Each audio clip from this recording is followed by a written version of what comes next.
Welcome to another episode of the True Beast Podcast, brought to you by xdog.com, where you can find the world's greatest health enhancement harness for dogs, the X-Dog Fitness Vest. Exercising your dog has never been easier or more effective than with the X-Dog Fitness Vest. But what makes it the world's greatest dog harness? Well, not will it only get your dog in better physical shape, but it supports mental health as well. Thousands of dog owners have utilized the X-Dog Vest to address anxiety or behavior issues and even depression. So if you're looking to enhance your dog's health or give it an overall better quality of life, be sure to check out xdog.com. That is the letter X. DOG.com. And we are on episode 62, and we're in a new environment. Yeah. I mean, one that I think it's not been a long time coming, but it seems like something you've been wanting to do for years. So here you are. It just took action, man. I that's what I've always noticed. You just get in and start doing. So hold on, tell them what kept you from getting it done. Like, what took so long? I was trying to make sure everything was perfect. There we go. Getting everything in, making sure everything's perfect. Now I'm just like, let's do one wall at a time. Hey, one section at a time, and that's what we've been doing. People, one of the best things you could do if you've ever followed any of the greats is iterate. And what that means is you start, you iterate, start, iterate. The worst thing you could do is put it on the line and keep it on the line. If it never comes off the line, then nobody ever get a chance to see it. Yeah, for sure. So today, look, have you ever heard of Maslow? Maslow, no. You really haven't? I've heard of it, but I don't really know any details on it. Okay, so Maslow has a couple different laws. For one, he believes there's one theory where everything happens in three. So like one bad thing happened, here comes two. You like just count on it. Yeah. There are two more awful things on the way. And I remember telling this girl once I was in the club, and she goes, I go, you fucking ruined my night, and now one more fucking thing's gonna happen. 2 seconds later, this dude gets picked up and slammed through a glass table. And that's not the bad part. Bad part is a guy who I consider my brother at the time. He's going to go break up the fight because he's bouncing. So now I got to get involved because it just turns into a shit show. Yeah. And I knew it was coming. Like clockwork, Maslow has never been wrong in that regard, as far as my experience. Yeah. So what people probably don't know is there is a hierarchy of motivation. And what he calls it is a hierarchy of needs. And the bottom is like a pyramid. Imagine the food pyramid. It's physiological needs. It's safety needs. It's love and belonging, esteem, and self-actualization. How do you spell that shit? Maslow's law? Yeah. MASLOW, and then just type in hierarchy of needs. Now, the irony is if you type in Maslow hierarchy of needs specific to dogs, he literally breaks down the exact thing when it comes to animals. And I found this last night. I go, this is exactly what I have to do in each stage of building both my bond. Yeah. And, getting the dog to realize it. So the final stage, self-actualization, is a dog who's super confident, trusts you, loves you, etc. Yeah. So let's talk about physiological needs. What are some things that you need to thrive? And the gist of it is this, people. If you put someone in an environment to thrive, they will be great. So if you walk down a road where you can thrive, meaning the best can be brought into you, that doesn't mean everything goes right. That means you're in conditions that force you to both change, grow, and be better. You will become what you're supposed to become. And that's the theory behind the law. Okay. So it starts with physiological needs, which are very simple. Food, sleep, water. Sure. and shelter.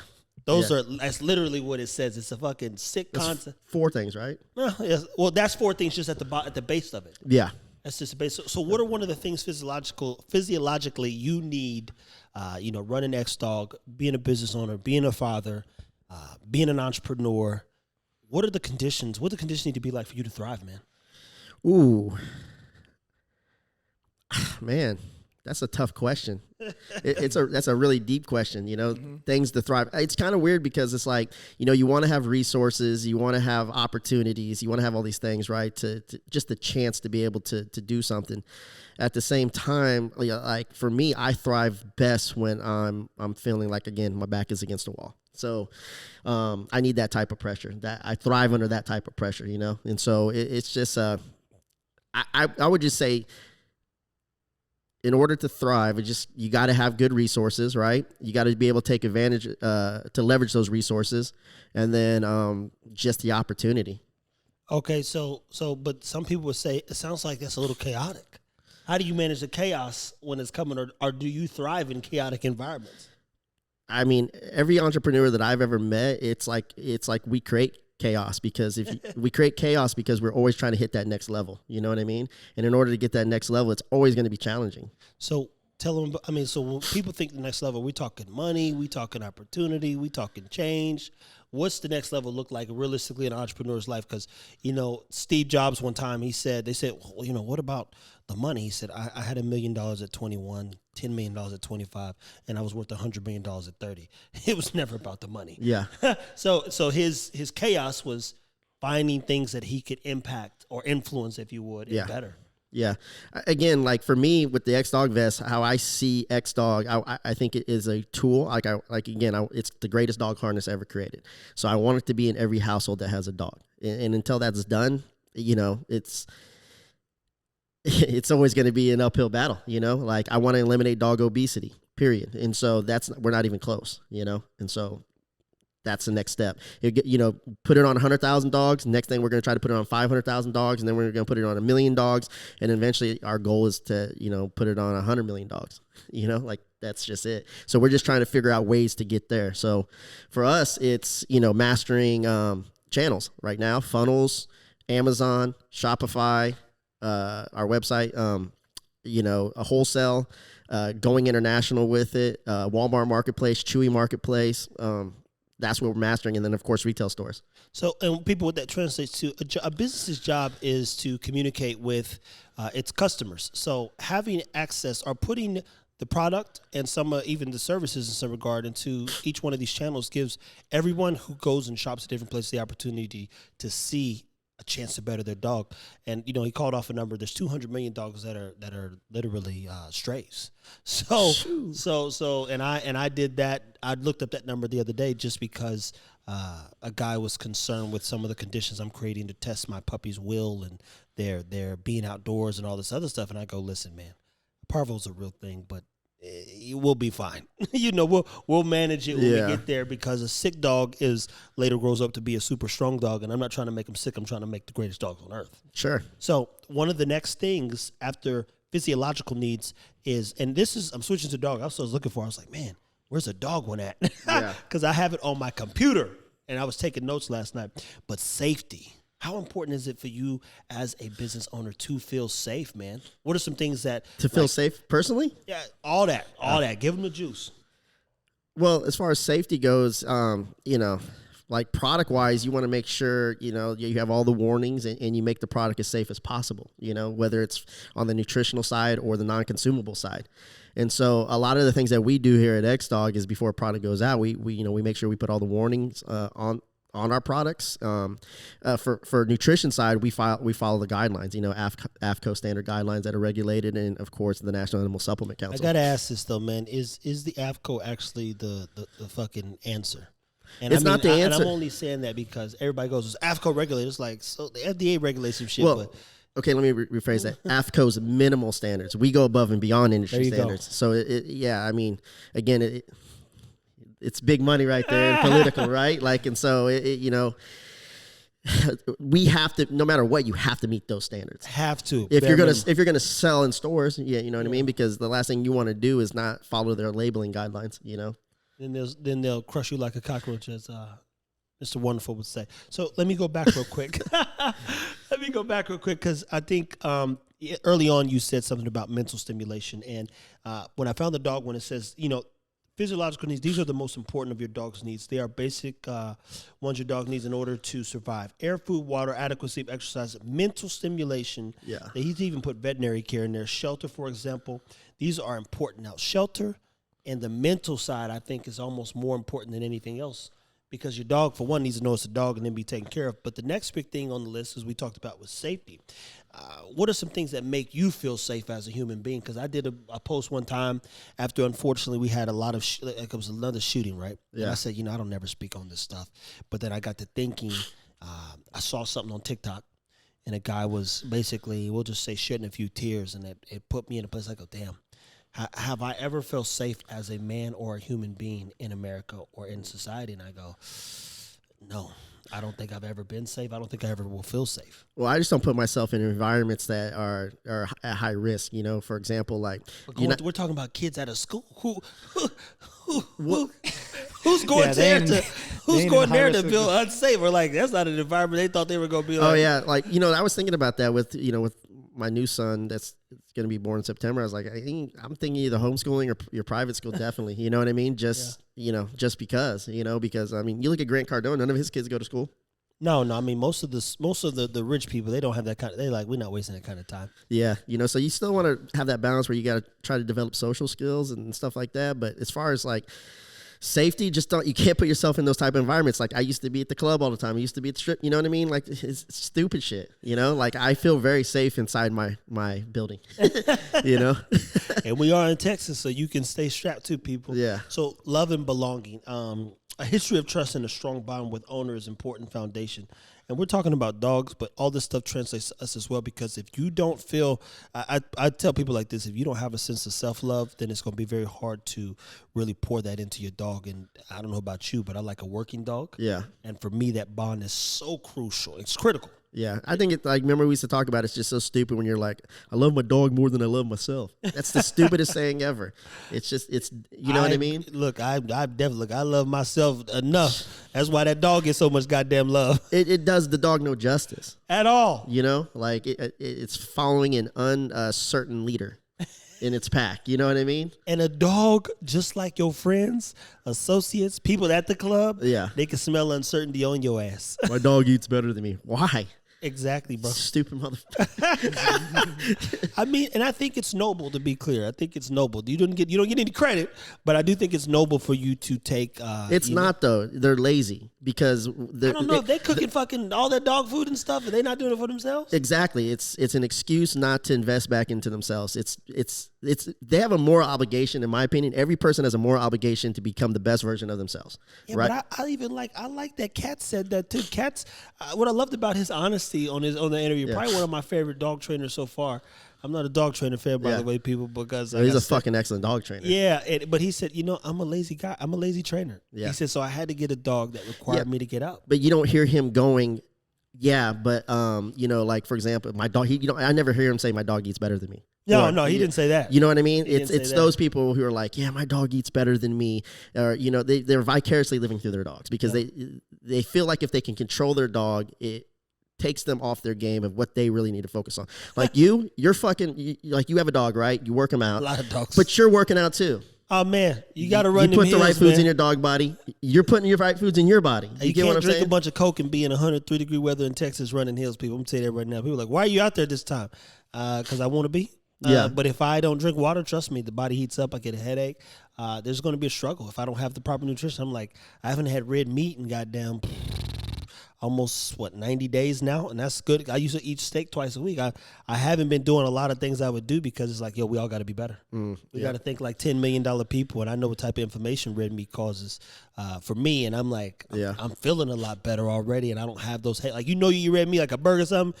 You're like, man, you're gonna need a nap after this. Yeah. And I'm like, no, I can't. There's no time to sleep. Like, if there's food just going to slow me down, I'd rather be slowed down because I worked out too hard. Yeah. Not fucking food. Yeah. That's the worst thing in the world because now you can't think. You got to use the bathroom all day. You're like, fuck this shit. Sure. Totally makes sense. Yeah, man. So I think the other thing, too, is esteem is up there. Esteem. So self-esteem, man. Think only humans have self-esteem. Think again. I'm reading this thing so you guys can see. Dogs thrive when they are praised and rewarded a job well done. Training should focus on making the dog feel confident and setting the dog up for success. As shy, tentative dogs are trained using positive reinforcement. So, again, self-esteem, man. What are some things that you've learned about yourself to better your self-esteem over the years? I mean, again, every mistake, every mistake every problem that I've ever ran into increased my confidence. You know, a lot of people, like, here's another thing too, like, it's like if we're confident and we're like super happy and grateful for being successful, like it's almost like we can't celebrate that shit or it's frowned upon, and it's bullshit, like you should celebrate yourself. You should have like super awesome confidence, I just think it's bullshit, this whole victim mentality now, but they want you to be a victim, right? They want you to feel sorry for yourself. I love one of my favorite scenes is a documentary called I Am Ali. And it starts out, he says, I'm not conceited, I'm just convinced. Yeah. And I love that guy, man. Yeah, I'm like, look, some people couldn't call it around. Some people couldn't fight the fight. Some people couldn't, give praise if they would, even to a higher calling. But like, people have always said that your cockiness, your this is overwhelming. It's like, bro, I just fucking know, my guy. I'm not guessing. I'm doing the work. You're very certain. And here's the thing too. I heard this saying the other day, and I started thinking about you and stuff like that. And it was one of those sayings where they're like, if somebody hears a story about you and they haven't heard your story and they believe it, they were already against you. Period. Right. And so it's just one of those things. Like, man, for the past 4 years, I've heard so many lies, bullshit, and all you have to do is just be truthful and be authentic, right? Yeah. And now it's all coming around, and the things that people are saying, I feel the momentum difference, because we went through this super high peak at the beginning, and it felt like we were going down because we weren't as popular in certain groups, dog groups anymore, because we got hated on by independent contractors who were stealing from the company, right? You know what I mean? Who said these lies. And it was very interesting because I all these so-called people who I thought were my friends on certain social media groups and stuff like that, they were jumping on board. I was like, oh, you two-faced motherfuckers. And I never said nothing. I just stayed quiet, right? And then now it's all coming back. And now we're seeing things like, man, this company's, it's crazy to see how far they've come along in the 4 years. We just never gave up, and we always were honest. We always did the right things. We followed our core values. And at the end of the day, that wins. That trumps all at the end of the day. So what's right and what's wrong? Because I think sometimes people get into that space of, even when you're like overthinking, right? Overthinking, even like, hey, let's get this room perfect. It's not right yet, though. Yeah. But what's right and what's wrong? Because some people get lost in that sauce too. If then they spend time trying to, you could have spent a whole year, if you so chose, arguing with people who were naysayers. Yeah. And like you said, their mind was already made up. Yeah. That's why I stopped caring a long time. I felt like I had to do a video. I did a video the other day telling breeders, like, listen, people, quit. I'm not trying to be. I let them hear a voice memo the other day.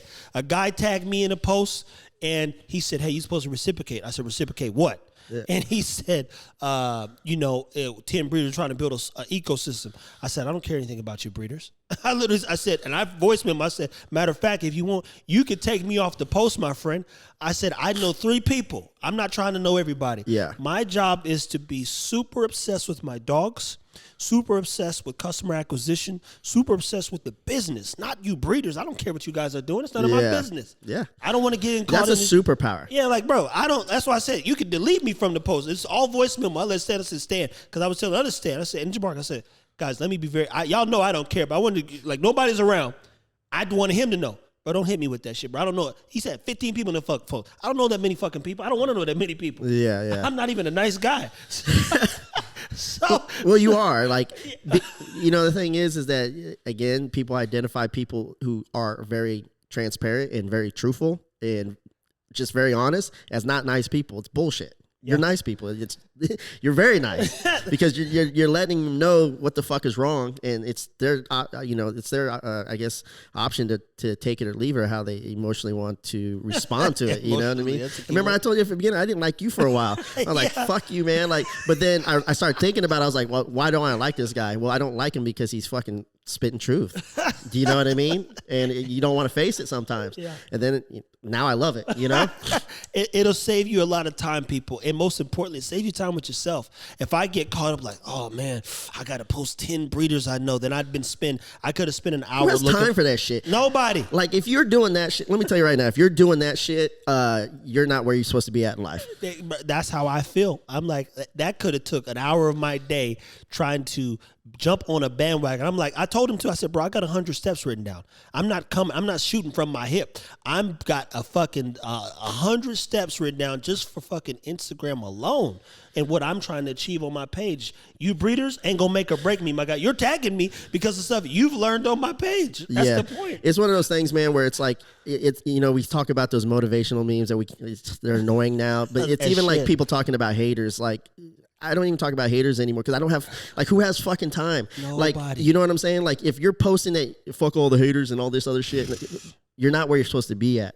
No, because matter of fact, you ain't got enough hate if you got that kind of time to deal with the hate. Yeah. I want about 100,000 comments worth of hate. Because if you got 100,000 people hating you, there's 100,000 people that's gonna fight the fight, and it's gonna start run up the check. Is what I said. Let them run up that check, baby. I think the biggest problem people have is, especially when it comes to pulling the trigger on their visions and dreams, is that they want to be liked by everybody, and you're not going to be. Not it. And you know what's crazy? For those people who like series, one of the I think, quotes or scenes, if you would, in Winning Time, which is that Magic Johnson on HBO. He said, my Jerry West comes in and tells him, my issue with not wanting to recruit you was that you was too concerned with being like. He said, I watched Wilt Chamberlain basically get bamboozled by Bill Russell. He took him out to dinner. For 11 years. I said, he's never going to get it. And mind you, Bill Russell beat Wilt. Really? Like 11 times. There's 11 rings in Wilt Chamberlain's era to Bill Russell, and they were friends. So he get on the court, he take you to dinner, he didn't warn you like, I ain't gonna beat Bill like that. And it happened to Magic with Dr. J. Yeah. And then after that, Magic was like, nah, I want to win. Yeah. Fuck everybody. Yeah. Fuck everybody. And the reality of the scene goes back to the Bad Boys. So if you watch the real documentary, the Bad Boys. Pistons? The Pistons. What Isaiah Thomas said, he's like, me and Magic was friends. And then we got on that court. He said something changed. Yeah. Because at that moment, Magic was like, no, I'm here to win. Yeah. I ain't trying to be your friend, bro. Not on the court, at least. Yeah. We'll talk in real life. So when you talk about right and wrong, what's right and what's wrong at times for you at X Talk? What's some of the things that you think you're doing right and some things you think you do better? Well, one of our core values is, do the right thing. So doing the right thing is always the right thing, And so, the wrong thing to do is deceive people. Like deceiving your customers is wrong. You know what I mean? Absolutely. Telling them the truth is right. So for example, we probably get about 100 messages a week about somebody who's interested in the vest, but their dog is not of age, right? And so we could sell them a vest and make that money, right? But that wouldn't be the right thing to do because their dog's growth plates aren't fully developed. Yeah. And so we build trust with them. We're like, listen, we want to make sure that your dog is of age. And here's why. We want to make sure your dog's growth plates are fully developed before you start introducing intense exercise, Mm-hmm. And so that would be one example, or telling, running ads and stuff with false claims on certain supplements, right?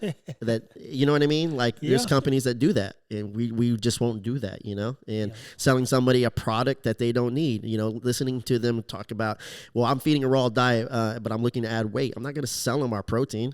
You know what I mean? I'm going to try to fix the right thing to do is to try to fix their problem without having to invest in your product, which sounds ass backwards, right? Because if you, not necessarily because most people, and you're like, why wouldn't you want to just sell them one of your product? And it's like you're selling them a consumer experience, right? That's it, man. And they're going to invest into your product if they trust you, And so I think a lot of companies or a lot of people they don't build trust, And so that's one of the things that we try to train all our people here at Xdog, especially like inside our social media, is just develop trust, like. Stop trying to run down the hill, man. You know what I mean? What they say, there's a bull and his son were up on the hill. You can run down and fuck one of them, or you can walk down and fuck them all. You know what I mean? And so it was just like, Yeah. It's just, that's what it means. Like, take your time, man. Like, solve the problem. If you want to make a lot of money, become great at solving the hardest problems. And keep in mind, your core values matter. I don't think enough people core values are fucking critical. Harp on that enough, and that goes back to, hey, Xdog's job as a business is to boost its bottom line. That's the business's job. Xdog as a brand, which fuels the business, is to make sure that they're honest, true, and they better your dog in whatever way that looks like, even if they don't have the best products for your dog. And when the core of your like businesses care about that person's dog regardless, if anything, it's like, hey, we might not have that today, but if we get fucking 500 more requests about this one question, I might find a way to like tap into there. And that's what business is growth. So a lot of times when you're pointing people in the right direction, even if it's not Xdog related, it's the direction that allows Xdog and many companies to grow, because that's how other iterations of businesses grew parts. And that can be challenging too, because you got up and coming companies or entrepreneurs who are trying to build companies and they're startups, right? And you're like, you need that capital. And so, it took me a while to learn it, from my mentors. They're like, you just got to be patient, man. You just do it this way, because in the long time, it's going to increase your bottom line, because you're going to become a product brand of trust, and of high quality and value. And that becomes more valuable long term. Which keeps a reoccurring customer versus that one-time buy. Yeah, the lifetime value of a customer is pivotal. It's pivotal, man, So at the top of the pyramid, people, which a lot of people, unfortunately, will never reach the pinnacle. And I don't mean of life, but it's self-actualization. And it reads, at the apex of the pyramid is self-actualization, which entails achieving personal growth and reaching one's full potential. However, this doesn't necessarily mean reaching perfection. I was like, when I read this last night, I go, bro, he's like, he figured it out. He figured it out and put it in a pyramid form. And you go, self-actualization is knowing that you have to grow. Yeah. And that's why I tell people all the time, please correct me. My homie send me something that I'm like, yo, Trev, and I'll go right up, hey, he said this doesn't work, that doesn't work. I love, believe it or not, being corrected or, having a conversation where, there's like, hey, you could have said this better. Now, mind you, most of the homies and people, they'll never get on and do what I'm doing. Yeah. So I already have the leg up. And I'm like, yo, why don't y'all do it? Like, Trey, that's not really my thing. Bro, you know just as much as me, but I'm willing to, I guess, look stupid if you would. Yeah. But I'm more interested in growing. My fear is not growing. I'm really afraid of not growing. So self-actualization. What are some things that you've learned about yourself on this road or going through, becoming this X-Dog guy? Because clearly this right here, even us sitting in this room, is like the top of the pyramid. Self-actualization, like, yo, it's not going to be perfect, but it's got to get done. And we'll get there. So what's the question? What is something that you've learned about, self-actualization or coming into your own, if you would? Being okay with losing people. Yeah. Keys to your growth, all that stuff. Yeah. I would say, like we mentioned earlier, one of the biggest superpowers is not caring about what other people think. You know, like once you're able to let go of that, and again, failing forward, and not being afraid to fail, and just getting rid of not being things having to be perfect. They just have to be better, And so if you try to get 1% better every day, you're going to grow 365% in a year. And so everything I try to do every day is either I try to learn something new, right? And so, or I try to experience something new, or both. And so if I learn something, by learning something new, you learn something, right? By experiencing it, you get to experience something new, and that's part of the knowledge and growth in general. And so that's the thing now, man. Like, it's kind of crazy. I have a good, clear path and direction, and now we just got to create the systems to execute it, and that's what we're focusing on now. And again, I've been here now for a couple months, people, and I've met a growing man, and I could concur. I know how people feel about me when they first meet me. I'm abrasive and off-putting, but as he said, I'm off-putting because I come from an era or an area of life where I've lost too much, and I have. The truth is the only thing that matters to me. I learned it as a kid. And for me, some people like, ooh, but you don't got to tell the truth. I'm like, who said who? Yeah. Said who? Like, you should. My mom even say, he's my kid. He's a little too honest. I'm like, so, and mind you, my mother's a fucking self-proclaimed Christian, God, all this stuff. And go tell me I'm too honest? Yeah. That's the whole premise of in some regard, religion. Like, yo, be honest and tell the truth. But you tell them the truth, now they feeling so. You go, well, which one is it? You either want to grow or you don't want to grow. Yeah. You either want to be truthful or you want to hurt people or you don't want to hurt people. I don't like gray areas. My papa told me at 12. Yeah. The most important thing between two men, which I've taken and applied to everything, is clarity. Clarity. Go look up that definition. It's like, be clear. And if you're clear, then everybody's clear. And they might fuck off with their mama, they significant, and they're like, no, we don't fuck with that shit. He's going to do this, and that, and that's that. It just saves a lot of fucking time, man. It solves a lot of problems if you just tell the truth. It does. So I'm gonna sum up this thing and this is the beginning of the article that I read, and it was like, man, it's like it says Maslow's theory is very simple. Meet your basic needs, and you will unlock the path for reaching your full potential. You think about that, man. Your basic needs. But one, in my opinion, that's being honest with yourself. Yeah. Definitely setting yourself up for, and being in the company of good company. Self-honesty is a superpower. I'm trying to tell you. And then even more importantly, doing the work. Yeah. Doing the work. And I know that here at X-Dog, we're definitely doing the work. Where everybody's on a clear path as far as honesty is concerned. We all have goals. Yep. They all align. At the root of our being is care. I see everybody do things with intent. Yep. Which is key. I love good intentions and I love bad intentions because at least you know where they stand. Yeah. Yeah. Is there anything you want to punch them in the mouth with as we, kind of sum this episode up? Guys, people, go read a little bit about that Maslow's hierarchy of, you can look up motivation or needs. And I found a lot of interest in it, especially because he applied it to dogs and changed some of the pyramid. And I go, fuck. Yeah, this was a very interesting episode because, again, I learned something new today. Hey. I would say at least, one of the things you should probably focus on too is just being a great learner. A lot of people, I think a lot of people mess up when it comes to, or they make the mistake of trying to be the know-it-all. They try to sound smarter, and they complicate things. But it seems like this is all about simplifying and mastering the basics, right? Which is like, if you look at some of the greatest athletes in the world, they mastered the basics in their field of sport or whatever, right?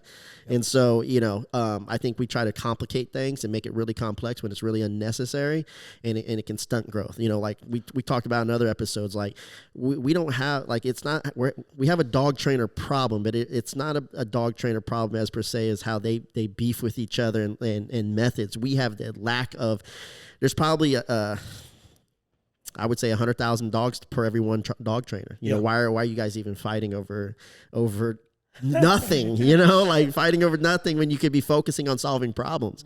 And so when you get upset at another trainer because they're blowing up, well, if you look at what the other trainers are doing, they're basically, especially like when you look at TikTok, for example, they're solving a problem every day. And the problem is the behavior issues with dogs. And that's it. And they simplify it, and they put out really good knowledge. And while you're fucking saying that's wrong, they continue to put out knowledge. And it's almost like the same thing that you're kind of doing, where it's like you're not afraid to make mistakes. Like, sure, these people are going to judge them, but every time somebody judges you or criticizes you, it gives you an opportunity to think, well, they could be right, they could be wrong, but I believe that they're right, then I'll make some pivots. And then you just make some pivots. I don't do the believe if they're right thing. I go look up the information. That's the part that gives us. Well, that's what I'm saying. It opens up. It plants that seed. It plants that seed for you to actually go look up the information. You go, okay, he's probably right. And it's even the guy the other day. He asked about allergies in dogs. Said, and I have a genetic disease book. As far as like genes that are passed on. There's 66 or 67 genes that could be passed along that attribute to allergies in dogs. So you go skin issues specifically, right? Yeah. So you go, bro, before we even talk about the food, breed better dogs. That's the gist of it. Is like, can we do that? Because even with the exotic world, Ron Papa Pitt said something that made a lot of sense. He says, hey, people were mad when I went to go judge the first show with the exotics. They were mad when I judged the bully shows as well. Here's the thing. They're here. They're not going anywhere. Yeah. He said, so if I could help guide them along the road and try to help them do better, then I'll do what I can. So if you guys are going to breed them, imagine they went and got one of the best Frenchies in the world and the best bulldogs in the world with minimal to no issues and bred those dogs to create an exotic. Yeah, because, when you're thinking about it, the reason why they're going to be around is because there's the demand for them. So you're trying to start at the wrong place with the wrong problem. You know what I mean? Like, there we go.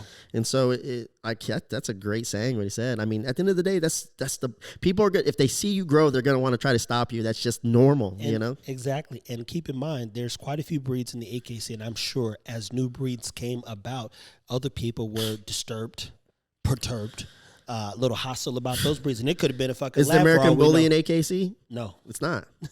No, but that's the point. It could. How long has it been around? Over 20 years. Exactly. A doodle ain't in the AKC, but everybody's got them right now. Yeah. The market speaks, and it speaks loud. And that's all that really matters. So, go and hit him with that benediction, man. Well, thank you guys for tuning in. Hope you guys enjoyed the scenery. We're gonna fine tune this thing up. We solved some problems with this little table here today, but again, thank you guys for your support. We appreciate everything that you do for us, man. Like, share, subscribe, tell a friend about the podcast if you found any golden gems. Again, we do this for absolutely free. We actually pay to do this. So we want to provide you the knowledge and the value that we're getting, and we're growing as well. And so hopefully you can take this journey and grow with us. Leave us some questions. Hit us up on our social media platforms. Ask us questions that you would like and topics that you'd like us to discuss. We would love to try to solve those problems for you as well. And as always, thank you for tuning in, and Team X Dog Strong.